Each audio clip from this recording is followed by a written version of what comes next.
राजनाथ जी, और मैंने भी जीवन में कभी राजनाथ जी, कभी आरोप आप लोगों के ऊपर लगाया जा रहा है कि 400 पार इसलिए कर रहे हैं कि पूर्ण बहुमत, प्रचंड बहुमत के साथ आकर संविधान में छेड़छाड़ करें और आरक्षण को पूरी तरीके से खत्म कर दें। मैं बहुत स्पष्ट रूप से कहना चाहता हूं कि संविधान में परिवर्तन का प्रश्न ही नहीं खड़ा होता और संविधान के बेसिक स्ट्रक्चर में चेंज करने का तो कोई सवाल ही नहीं खड़ा होता।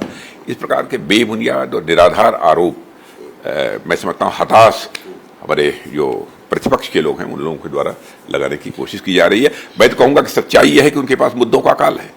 उनकी विश्वसनीयता भारत की राजनीति में पूरी तरह से समाप्त हो चुकी है और जानते हैं कि उनके ऊपर कोई विश्वास नहीं करेगा। यहाँ के पड़ोस में आपको ले चलूं, यहाँ के पड़ोस में रायबरेली और अमेठी है, थोड़ी दूरी का मामला है। गांधी परिवार अभी भी तय नहीं कर पा रहा और भी खबर आ रही है कि मतलब डोलड्रम में मामला है, अभी भी क्लियर नहीं कर पा रहे हैं रायबरेली अमेठी में राहुल गांधी और प्रियंका गांधी लड़ेंगी कि नहीं लड़ेंगी।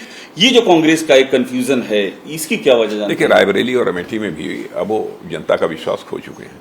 आपने देखा कि राहुल गांधी अमेठी से चुनाव हार चुके हैं और इसीलिए छोड़कर वो वायनाड से चुनाव लड़ने के लिए गए हैं। और मैं समझता हूं कि अब उन लोगों को भी यह बात समझ में आ रही है कि कांग्रेस का जनाधार भारत की राजनीति से अब समाप्त होता जा रहा है।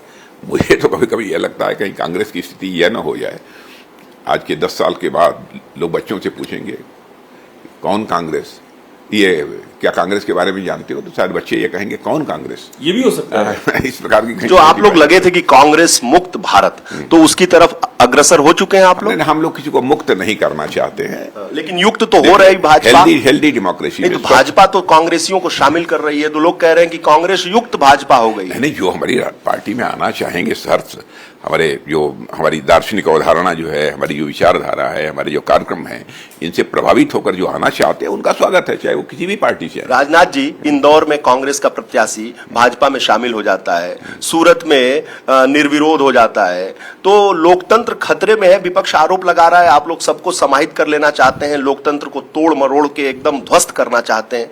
नहीं, मुझे लगता है कि प्रतिपक्ष को और कुछ ईमानदारी के साथ करने की जरूरत है।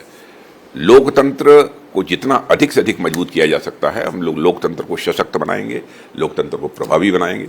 लोकतंत्र भारतीय जनता पार्टी के रहते हुए कभी समाप्त नहीं होने वाला है। और मैं कह सकता हूं जितनी भी राजनीतिक पार्टियां हैं, सारी राजनीतिक पार्टियों में सर्वाधिक प्रभावी इंटरनल डेमोक्रेसी, आंतरिक लोकतंत्र यदि कहीं पर है तो भारतीय जनता पार्टी। आपका आकलन 400 पार बीजेपी के लिए आप लोगों का है, कांग्रेस के लिए राजनाथ सिंह का क्या आकलन है? आप तो इतना ज्यादा लखनऊ में रमे हुए हैं और कांग्रेस का आकलन यूपी से ही बहुत कुछ जाता है, तो कांग्रेस के लिए राजनाथ सिंह का आकलन आज ये भी सामने आ जाए। नहीं, कांग्रेस के आकलन के बारे में कुछ नहीं कह सकता।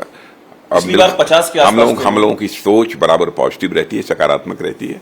और हम कैसे अपनी ताकत को बढ़ाया जा सके, कैसे हम अधिक से अधिक जनता का विश्वास हासिल कर सकें, इसी पर अपने को केंद्रित करते हैं। किसी को समाप्त करना हमारा कोई यह उद्देश्य नहीं है। अब अपने से कोई समाप्त हो रहा है तब उसकी जिम्मेदारी हम लोगों के कंधों के ऊपर नहीं डाली। राजनाथ जी, सवाल ये है कि मोदी की लहर है, हवा है, योगी ने जो काम किया है उसका भी असर है?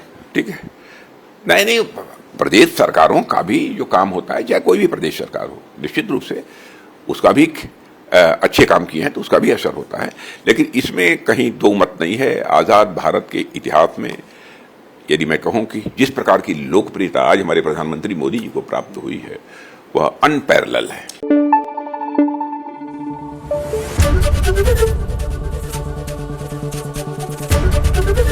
एबीपी न्यूज आपको रखे आगे।